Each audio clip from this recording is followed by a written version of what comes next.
What's going on, everybody? It's Tyler from Dirt Road Country here.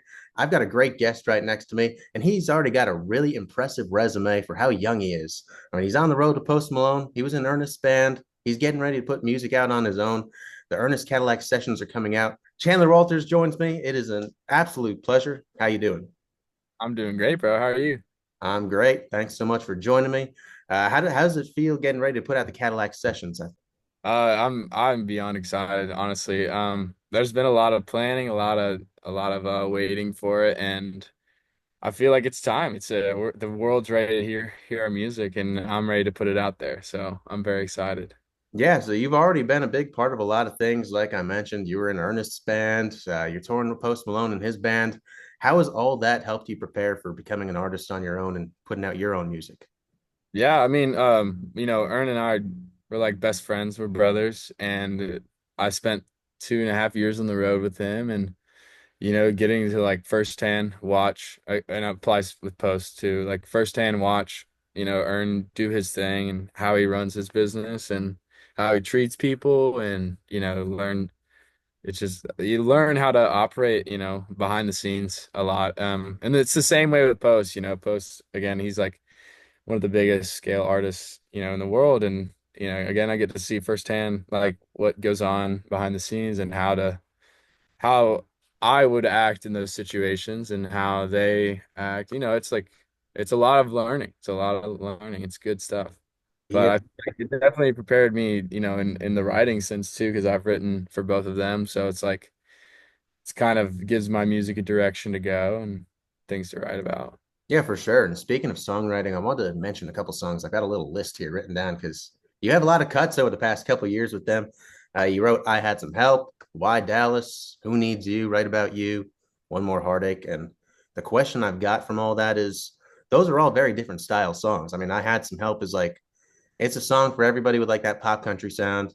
And then the songs like "Why Dallas" and "Who Needs You" and "One More Heartache" are like that Western swing. Uh, Yeah. well, how are you able to have that versatility as a songwriter with all those different sonic sounds? Sure. I mean, when I'm writing for an artist, it's like they already have a kind of mold when I'm being a writer in the room, they already have their mold for their sound and what their vibe is. So it's easy for me to like kind of latch onto that if I listen to their songs on the way, to a ride or something.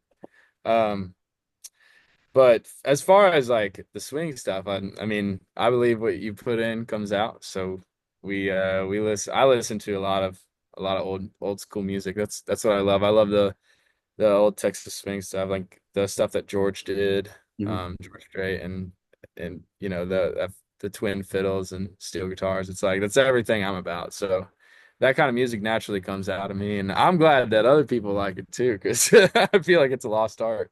Dude, for sure. I absolutely love Western swing, and I feel like that's especially not a common thing coming from somebody up north too. I don't know.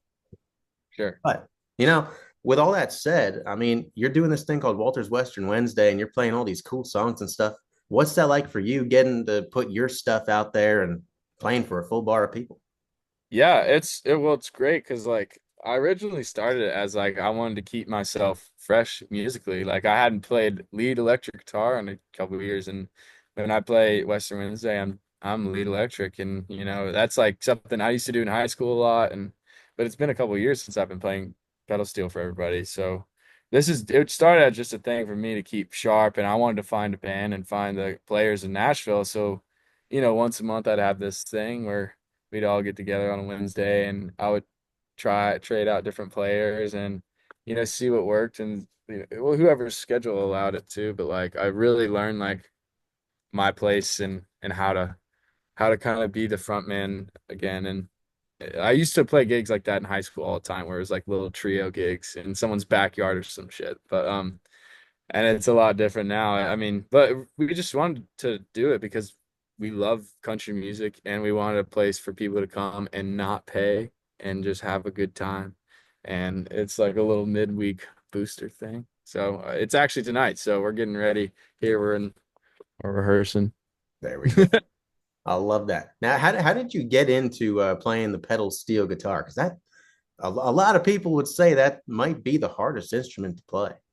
Yeah, well, actually, I got my first guitar when I about when I graduated high school. I was looking for places to live here in Nashville, but I lived in Georgia at the time. I was looking for places to live up here, and we stopped by Carter Vintage Guitars here in town, and there was one sitting over there in the corner. I was like, man, I don't even know what to do with that thing. But this guy named Poncho, he was the best dude, and he still is the best dude. I love that guy. Poncho helped me out, and he set me up in the room and let me play it for like 2.5 hours one day. That's awesome. I just sat down and played it, and it's like, okay, it kind of makes sense. And when I went to go to the counter to buy it, my mom had like bought it as a graduation gift. So there's That's so that. cool. Now, do you have a favorite lick from a song to play? It's a great question. Um, with Post, like when we play California Sober, that pedal steel solo is crazy. Yes. And my least favorite lick to play is the Who Needs You solo. That's a complicated solo. That is my least favorite thing to play. That one's my favorite to listen to.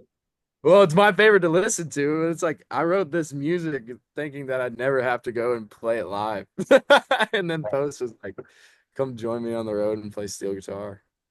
But I wish you good luck playing that solo because just hearing it's like, oh shit, that's tough. Thank that. It feels like it's like you're looking at a bowl of spaghetti noodles, is what that solo sounds. Now, the next question I had for you, we were talking a little bit before the interview. You played golf in high school. I did as well, and I love to listen to music out on the golf course. Do you have Yeah, like a rotation of songs that you put up on the speaker that you love? absolutely. I absolutely do. There is a lot of George Strait. There's a lot of Hank Williams Jr. Um, um, there is a lot of Johnny Paycheck. The most rowdy songs you could think of. I mean, it sounds like good vibes to me. Great vibes. Great vibes. Nothing but good vibes on the golf course. For sure. Who are some of those artists that really got you into the genre growing up? Well, growing up, I listened to a lot of rock music. Like it was Pearl Jam, Guns N' Roses. Like I played the Guitar Hero 3 Legends of Rock, and when I saw Slash on the screen, I just wanted to be Slash. So it started as me just like wanting to play guitar and never ever thought about songwriting or anything. But when I first got into country music when I heard the Something Special record by George Strait, the one with it's like I- all blue on the album cover. yeah, that's my That, favorite straight record. bro, I mean it has the chair on it, Hmm. but the that song Dance Time in Texas, it's the really, really fast Yeah, swinging song. And yeah. I remember hearing that for the first time and being like, what is this? And I remember that steel solo Paul Franklin played and I was mesmerized, and that was like, I gotta learn how to play that. I still don't know how to play that. It, It's like that's what really inspired me. I love that. There's two more songs on that record. I'll throw in there too. There's one. This one's a slower one. It's called "Blues Not a Word." Oh my God, it's like that waltz. It's so good. Mhm. That Kind one. of has every style of country music in there. Like it has that swing, it has the waltz, it has like the slow song, and then like I can't remember. Is there a honky tonk like fast barn burn on there? I don't think so. There's it's not really fast, but last time, the first time, might have my favorite like Oh, dude, feel. yeah, oh, yes, there you go. Yes, it's the last time, first time for me. Exactly. I love that song. I play that record for like my friends in the car, and they're like, they've never heard it before, and they're like, "What is this?" Yeah, it's definitely a new sound unlocked when you hear For that. sure. Now, for you as an artist with Cadillac Sessions coming out, I'll finish off with this.